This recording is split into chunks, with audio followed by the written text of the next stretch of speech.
허위 진술 강요한 거 보고 받으셨습니까? 아까 죄송하다고 하셨는데 어떤 부분이 죄송하신 건가요? 네, 뉴스 이슈룸입니다. 조현아 전 대한항공 부사장 어제 검찰에 출석해서 12시간 넘는 조사를 받았습니다. 어떠한 말도 하지 않은 채 집으로 돌아갔는데요. 지금 보시는 사진, 어제 검찰에 출석하면서 흘린 눈물입니다. 콧등에 눈물이 맺혀 있는 모습이 보이는데요.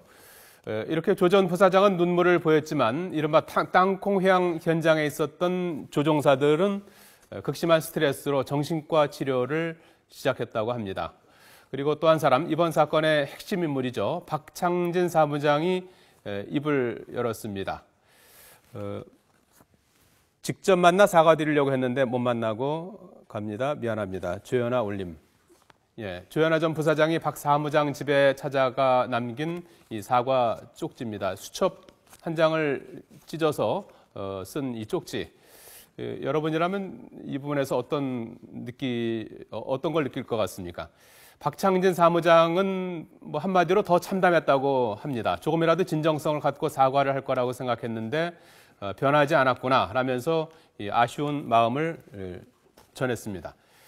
그리고 조금 전 저희 YTN에서 박 사무장 우편함에 남아있는 두 번째 편지를 확인했습니다. 이번엔 쪽지가 아니라 이렇게 밀봉이 된 편지인데요. 어떤 내용이 담겨 있는지는 아직 확인되지 않았지만 아마도 직접 만나서 사과하고 싶다는 그 조현아 전 부사장의 편지일 걸로 이렇게 추정이 됩니다. 검찰은 이르면 오늘 조현아 전 부사장의 구속영장을 청구할 것을 검토하고 있는데요. 전문가와 함께 짚어봅니다.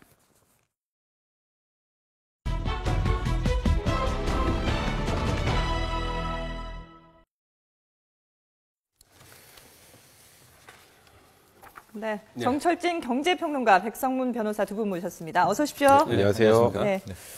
자, 지금 오늘 뭐 사전 구속영장 청구를 검찰이 검토하고 있다고 하는데 뭐 어떤 혐의가 있을까요? 지금 뭐 인정될 혐의가 최초에 이 사건이 벌어졌을 당시에 아마 사과만 했으면 여기까지 오지도 않았었을 것 같은데 그땐 최초에 이제 항공보안법 위반 여부 정도만 문제가 됐었어요. 근데 그 이후에 폭행죄 문제도 있고요. 또 업무방해죄 문제도 있고 그 외에 가장 중요한 게 증거인멸에 교사를 했느냐 하지 않았느냐 이제 그 부분이 또 문제가 되는데 이런 것들이 모두 인정이 된다면 충분히 구속영장 청구도 가능한 상황이고요. 그러니까 구속영장 청구를 할 때 요건이 범죄 행위가 중대해야 됩니다. 근데 아까 말씀드렸던 것처럼 굉장히 여러 가지 죄에 해당이 되고요. 지금 보면은 뭐 폭언도 있고 항공기 회항 지시, 증거인멸, 폭력 이렇게 이제 네 가지 부분에 대해서 그렇죠. 거기에다가 증거인멸의 우려가 구속영장 청구에 굉장히 중요한 사유인데 지금 사실 승무원에게 허위 진술을 강요하고 뭐 1등석 승객들 명단 동의도 다 받아놓고서 숨기고 있었고 나가서 인터뷰도 자제해달라고 했던 것들은 전형적으로 이 사건을 은폐하려는 시도였던 거거든요. 근데 거기에 관련해서 조 전 부사장이 직접 지시를 했느냐 부분은 명확하지 않아요. 근데 이제 검찰 입장에서는 보고받은 사실을 확인했거든요. 보고를 받고도 아무 말을 하지 않았다면 그건 사실상 종용한 거나 마찬가지다. 그래서 증거인멸의 교사 부분도 충분히 인정된다는 그 점에서 이제 구속영장을 청구하겠다는 입장인데요.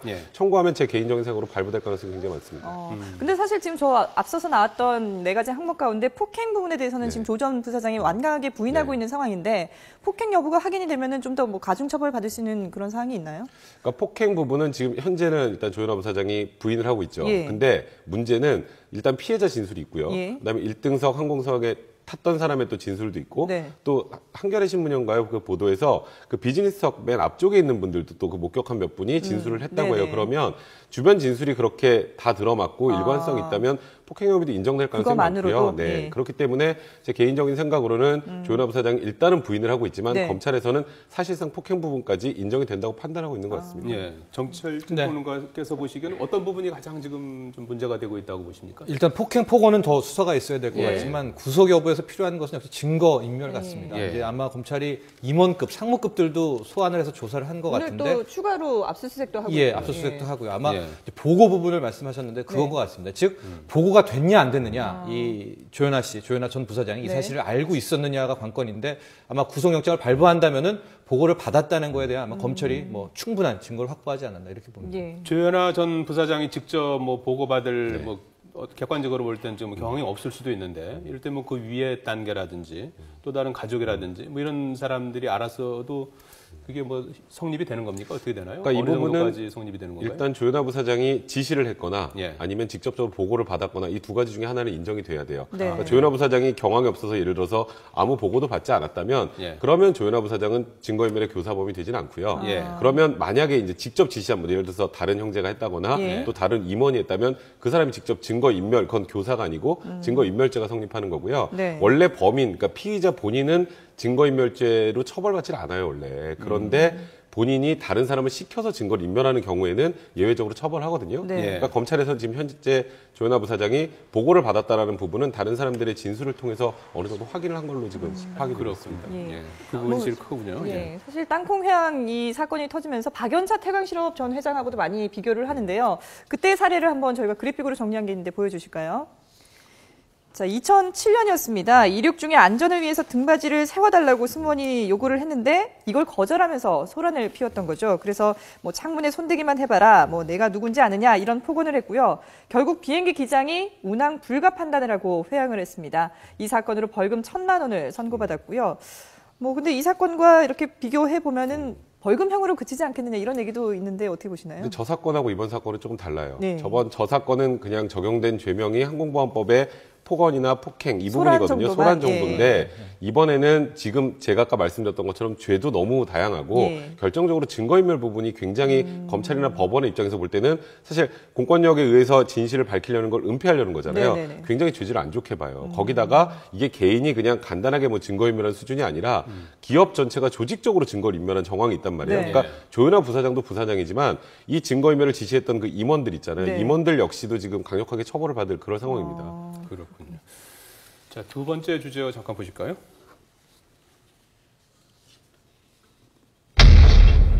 두 번째 사과 편지 전했다. YTN이 단독으로 화면을 이제 그 확보를 했는데요. 네. 그 이번에 이제 밀봉된 편지 봉투에다가 그렇더라고요. 네. 좀 또 이렇게 손으로 편지를 써서 네. 편지를 보내서 첫 번째 거는 뭐 진정성이 없다고 이제 그 박찬진 사무장이 그렇게 얘기를 했는데 네. 뭐 두 번째 편지 내용은 아무래도 조금 더 좀 진정성을 담으려고 했을까요? 그렇겠죠. 근데 제가 봐도 이번에 또 편지를 보낸 것도 네. 또 하나의 패착이 아니었다 이런 생각이 들고요. 저도 어저께 아마 박찬진 사무장 그 인터뷰 쪽지가 속에서 그 보냈죠. 쪽지를 예. 봤었는데 참 저도 그 박찬진 사무장이 왜 더 분노했는지를 좀 공감이 갈 정도였더라고요. 그 그냥 찢어진 수첩에다가 수첩에다 이렇게, 찢어진 예. 종이. 하고 아마 그 집 찾아가는 것도 네. 더 진정성을 의심 안 할 수밖에 없는 예. 게 이미 임원들이 전화를 하지 않았을까 했겠어요. 집에 없는 걸 확인했을 텐데 굳이 가서 넣고 마치 그걸 언론에 공표하는 것처럼 사과 쪽지를 남겼다는 말을 수없이 이거 얘기를 했거든요. 그러니까 이게 하나의 쇼잉이 아니었냐라는 이게 생각이 드는데 이번에는 네. 편지로 다시 한번 남겼습니다. 사과의 말을. 네. 근데 저는 굳이 이런 행동을 할 필요가 있을까? 이제 이런 생각을 해봅니다. 근데 뭐 진정성 있게 사과를 해서 사무장이 그 감정을 받아들인다 하더라도 이게 법적 책임하고는 무관한 거잖아요. 그렇죠. 사과를 받아들이게 되면 예. 이제 폭행죄하고 나중에 혹시 모욕죄도 지금 성립이 될 가능성이 있는데 이 두 가지는 그러니까 반의사 불벌죄라고 해서 피해자가 일단 처벌받는 거 원치 않습니다. 그러면 예. 처벌 안 받거든요. 그럼 죄명이 좀 빠질 수 있고요. 네. 그리고 피해자라고 할 수 있는 사람이 사과를 받아들이고 예를 들어서 조현아 부사장에 대해서 저는 처벌을 원하지 않습니다라는 성찰을 의사를 해주십시오. 예. 표시를 하면 그 양형에 반영이 돼요. 그러니까 예를 들어서 검찰에서도 기소하기 전에도 그런 뭐 피해자의 그런 사과나 그러니까 이런 내용들이 들어가게 되면 네. 검찰에서 기소할 때 양형 단계에서 고려가 되고 재판부에서도 법원에서 선고하기 전에 이 사람은 피해자가 일단 처벌을 원하지 않으니 처벌의 필요성이 좀 떨어지잖아요. 네네네. 그럴 경우에는 그 양형 단계에서 고려가 되기 때문에 일단 제 생각에는 조현아 부사장이 지금 하고 있는 사과는 저는 개인적으로 볼 때 사과가 아니라고 생각을 하는데요. 예. 왜냐하면 사과라는 건 자신의 잘못을 다 뉘우치고 하는 게 사과인데 지금 일단 폭행 부분도 전부 다 부인하고 있는 부인하고 상황이잖아요. 있죠. 예. 그런 상황에서 지금 이 사과는 제가 말씀드린 것처럼 앞으로 수사 절차, 재판 절차에서 조금 더 유리한 위치를 점하기 위해서 하는 그런 일종의 액션이 아닌가 싶습니다. 예. 박창진 사무장이 한 매체와의 인터뷰를 통해서 추가 폭로를 했는데요. 어떤 내용인지 잠깐 보시겠습니다. 예. 네, 한 임원이 박 사무장을 불러서 승무원들과 국토부의 자료가 맞지 않으니까 다시 확인서를 써라 이렇게 요구를 받았다고 합니다. 그러니까 뭐 마치 초등학생에게 선생님이 지시하는 것처럼 10번이나 수정을 계속해서 했다고 밝혔는데요. 이런 상황에서 과연 의지대로 작성할 수 있었겠냐라면서 반문했습니다. 거기다가 조현아 전 부사장과 관련된 부분은 집중적으로 거의 다 빼버렸고 이 내용을 직접 이메일로 보냈다고 고백을 했습니다. 네. 참 뭐 기가 찬 노릇이 아닐 수가 저도 없는데요. 어제 인터뷰 예. 보면서 제가 예. 느꼈던 건 이야기가 좀 더 커질 수 있겠구나. 즉 이 칼날이 국토부도 지금 국토부를 자체 향해 예. 자체 감사뿐만이 아니라 들어갔어요. 예. 국토부 조사관의 이 말 진술이 어제 했던 인터뷰들이 다 네네. 사실이라면은 거의 대한항공과 밀착 유착되는 관계거든요. 예. 임원들이 온 것도 허용했고 마치 임원들이 밖에서 들을 수 있을 정도의 네. 그런 조사실에서 대화를 했는데 밖에 대한항공 임원들을 세워넣을 수가 있게 허용을 했다라는 네. 점들. 이메일로 이미 승객 명단을 받아놓고선 마치 모르는 양처럼 행동했다는 이런 것들이 지금 국토부까지도 서승환 국토부 장관은 뭐 100%잘 조사했다고 하지만 객관성을 보증할 수 있다라고 예, 하는데 이야기가 그렇게 쉽게 뭐 사그라들 것 같지는 않습니다. 오늘 대한항공 임직원 집 그리고 사무실에 대한 네. 검찰의 압수수색이 있었는데요. 거기서 좀 소득이 있을까요? 충분히 있을 것 같은 게요. 보고를 보통 이메일로 많이 하고 통화 내역 같은 걸 조회를 하다 보면 조현아 부사장이 어떤 지시를 했거나 보고를 받았다는 정황을 확인할 수 있을 것 같거든요. 네. 그렇다면 조현아 부사장에 대한 혐의도 혐의고요. 지금 그 임원들이 만약에 아까 이렇게 내용을 뭐 조직적으로 은폐하거나 하기 위해서 뭐 지시를 하거나 예. 승무원들에게도 허위 진술을 강요하거나 예. 뭐 1등석 승객에게도 회유했던 시도는 지금 뭐 이미 언론을 통해서 노출돼 있는 상황이잖아요. 예. 그런 정황이 있다면 그 임원들도 일단 처벌을 받게 될 거고요. 이번에 국토부 조사와 관련해서는 국토부 지금 감찰을 이제 실시를 하겠다고 하는데 네. 그러니까 최초에 박창진 사무장이 진술을 하러 들어갔을 때 네. 임원이 동석했다는 언론의 보도가 나올 때 처음에 부인했어요. 그런 적 없다고. 예. 근데 그 이후에 이제 다 드러나게 됐잖아요. 그렇죠. 그런 상황 때문에 이제 국토부의 조사 자체가 전혀 신뢰성이 없었다. 전혀 객관적이지 않았다는 얘기가 나오니까 네. 지금 국토부에서도 어떻게든 이 진화를 해야 되니까 지금 감찰에 착수한 것 같습니다. 예. 사실 이번 사건이 불거졌을 때 그냥 좀 초반에 빨리 사죄를 하고 분위기를 무마했으면 되는데 이게 너무 커져버렸거든요. 네. 그만큼 대한항공이나 뭐 그 모기업의 지금 타격도 상당하지 주가도 않습니까? 뭐 5%씩 예. 떨어지고 주가를 뭐 여러 차례에서 봐도 되는데요. 최근에 한 3개월, 예. 지금 뭐 주가가 올라가야 될 때. 저도 항의를 제가 봤는데 왜 대한항공 주가가 최근 3개월만 보면은 한 30% 이상 올랐거든요. 이거 왜 올라 그러는데 실은 이제 항공이기 때문에 연료비입니다. 예. 유가가 급락을 하지 않았습니까? 네. 그래서 주가가 오르는 건 맞는데 3개월 주가를 보면은 아시아나랑 비교를 해서 아시아나 뭐 50%, 60% 급등했는데 많이 못 올랐습니다. 최근 이 12일부터를 보면은 더 이게 극명한데 12일이라는 날짜가 이제 조현아 부사장, 전 부사장에 대한 뭐 검찰 얘기 나오고 했을 때부터입니다. 네. 아시아나항공은 거의 5% 넘게 올랐는데 이 대한항공은 5% 가까이 하락을 하면서 뭐 한진칼 대한항공 모기업 시가총액이 거의 2,400억 정도가 지금 사라지고 있습니다. 예. 이게 더 안타까운 게요. 지금 유가가 이렇게 떨어지면 항공주는 뭐 그냥 날아가는 그런 종목이거든요. 그럼에도 불구하고 이런 피해가 났다는 것은 대한항공 주식을 갖고 있는 주주들에게도 어떤 식으로든 피해가 돌아간 겁니다. 그렇군요. 앞으로 뭐 과징금도 맞고 이제 운항 정지까지 잇따르게 되면 그것까지 포함되면 지금 국토부가 이런 상황에서 가징금 지금 한 14억 6천만 원 정도라고 네네. 하는데 과징금 처벌은 내리지 않겠죠. 아마 운항정지 정도의 강도 높은 게 나올 텐데 예. 이렇게 되면 한 뭐 21일, 길게는 31일까지 서울, 인천, 뉴욕을 못 가게 될 텐데 예. 매출액 피해만 한 390억 정도 되거든요. 뭐 그런 정도까지도 피해가 있고 더 큰 거는요. 지금 이 대한항공 이 사태 때문에 관광진흥법 개정 자체가 흔들리고 있어요. 이게 무슨 얘기냐면은 대한항공이 뭐 수건 사업이 경복궁 옆에다가 7성급 네네. 호텔 짓는. 호텔 짓는다는 네. 겁니다. 근데 그 조항이 늘 걸리는 게 학교 앞 호텔이라는 예. 관광법 때문에 그랬었거든요. 네. 그런데 이거를 지금 바꾸려고 그랬어요. 최경환 네. 부총리를 비롯해서. 근데 지금 이 문제가 터지니까 야당에서는 이거 이렇게 지금 이 자체로는 사업 불가를 내렸지만 한 2년 후, 3년 후에 법 조문을 바꿔놓으면 개정을 하면 언젠간 될 거 아니냐. 예. 아예 자체를 못하게 해버리자. 관광진흥법 개정까지도 영향을 미치는 아주 뭐 연쇄 효과가 나고 있습니다. 예.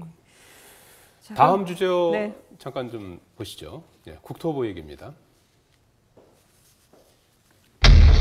네. 국토부의 거짓말, 대한항공 대변인이라는 주제입니다.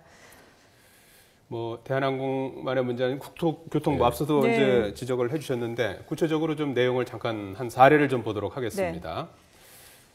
처음에 이 박창진 사무장 이제 조사를 할 때 이제 임원이 이제 동석했느냐 안 했느냐 예, 이제 지금 16일 거짓말 브리핑 논란이 때였는데요. 있습니다. 예. 국토부가 박 사무장 조사할 때 대한항공 임원들은 밖에 있었다라고 얘기를 했습니다. 그런데 이런 해명이 불과 한나절 만에 동석했다는 사실이 밝혀지면서 거짓이 됐습니다.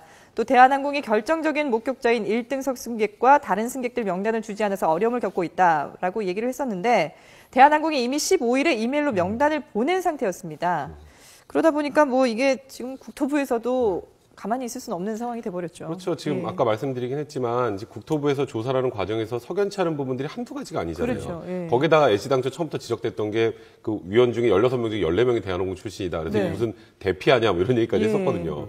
그러니까 공정성에 의심이 간다라는 생각을 하고 바라봤음에도 불구하고 이런 논란을 사실 최초에 그 화장실 청소부터 그래요. 그렇죠. 그것도 국토부에서 당연히 막아야죠. 무슨 그곳이 대한항공입니까? 거기는 엄연히 우리나라 공공기관인데 네. 거기서 대한항공 임원이 들어와서 저기 부사장님 쓰실지도 모르니까 화장실 청소를 하라고 하는 걸 또 용인했었잖아요, 국토부에서. 그러니까 결국 이거는 조사가 한쪽으로 편향될 수밖에 없었다라고 생각을 했는데 아니나 다를까 그 결과가 임원이 사실 피해자가 피해자 진술을 해야 되는데 네. 임원을 동석시키면 어떻게 진술을 하나요?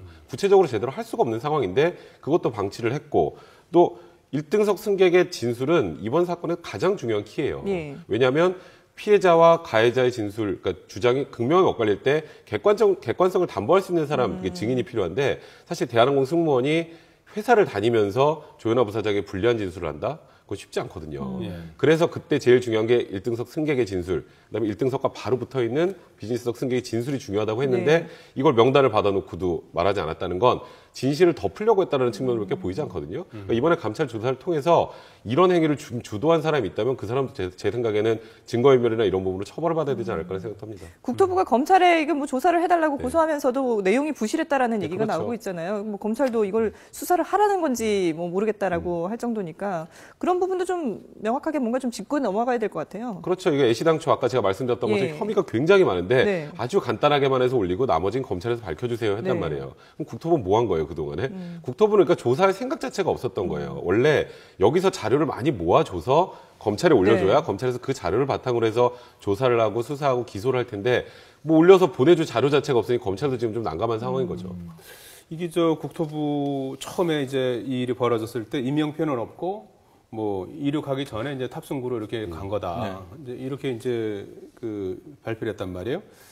왜 이런 현상이 나타나는 겁니까? 국토부와 대한항공은 어떤 관계입니까? 그렇죠. 현재 어쩔 수가 없는 게 우리나라가 거의 대한항공이라는 곳이 독점접지를 40년 넘게 이제 왔습니다. 그러니까 네. 대부분 항공 관련 민간 조사관들은 대한항공 출신일 수밖에 없습니다. 국토부에서 이제 민간 항공 조사관들이 이제 문제가 되고 있는데 그래서 어쩔 수 없는 이런 유착 아닌 유착이 있을 수밖에 없는데 저는 이번 사건에서 어떤 분노의 흐름을 좀 보면서 사건을 정리하면은 처음에 이 사고를 접했을 때 아마 대부분의 국민들이 조현아 전 부사장 개인에 대해서 뭐 저런 사람이 있을까 이런 개인 분노를 아마 사그러질 수 있는 문제였는데 그 다음 나왔던 게 회사 차원에서의 어떤 대응들 그러면서 조직에 대해서 야 조직이 재벌을 비호해? 갑자기 분노에 크게 네. 커졌거든요. 그 다음에 이제 행정부에 대한 분노가 생긴 겁니다. 국토부 조사, 뭐 민간 조사관들이 이랬다 저랬다. 그리고 이제 마지막 공이 사법부, 이제 검찰한테까지 오게 된 이런 상황인데 네. 제가 현재까지 분위기로 봐서는 요즘 얘기들 나오는 게 대한항공 사건 관련해서 가장 잘한 게 검찰이었다. 즉 검찰이 한 이틀 만인가 3일 만에 국토부 조사와 별개로 바로 압수수색 들어가고 그래서 이번에 검찰이 왜 그러지? 그래서 검찰이 이번엔 되게 발빠른 대응을 한 것 같아요. 또 압수수색을 들어갔고. 네. 그래서 이제 마지막 공은 이제 검찰과 사법부에 들어왔는데 예. 여기서는 과연 어떤 판결이 날지 지켜봐야 되겠어요. 오늘 뭐 지금 영장 검토한다고 하는데 예. 처음에도 좀 간단히 그 얘기 해봤습니다만 뭐 가능성 어느 정도 있다고 보십니까? 저는 뭐 지금 재판부도 네. 여론에서 또 완벽하게 자유로울 수는 없거든요. 물론 네. 완전히 법에 의한 판단을 해야 하지만 네. 근데 제가 말씀드렸던 것처럼 영장 청구의 요건은 지금 충분한 상황입니다. 아. 그래서 청구가 된다면 네. 이걸 기각하기는 좀 쉽지 않을 것 같고요. 제 예. 생각엔 발부될 가능성이 많을 것 같습니다. 예, 추가적으로 좀 들여다봐야 될 부분은 있다면요? 그러니까 지금 일단 진술이 엇갈리는 부분들 관련해서 예. 네. 철저한 조사가 이루어져야 되는데 가장 중요한 건 이제 객관성을 담보할 수 있는 증인들을 확보하는 거예요. 그러니까 1등석 승객 한 명만이 아니라 그 외에 주변에 그 있던, 들리거나 예. 볼 수 있었던 사람들의 명단도 확보를 해서 다 조사를 해야 되고요.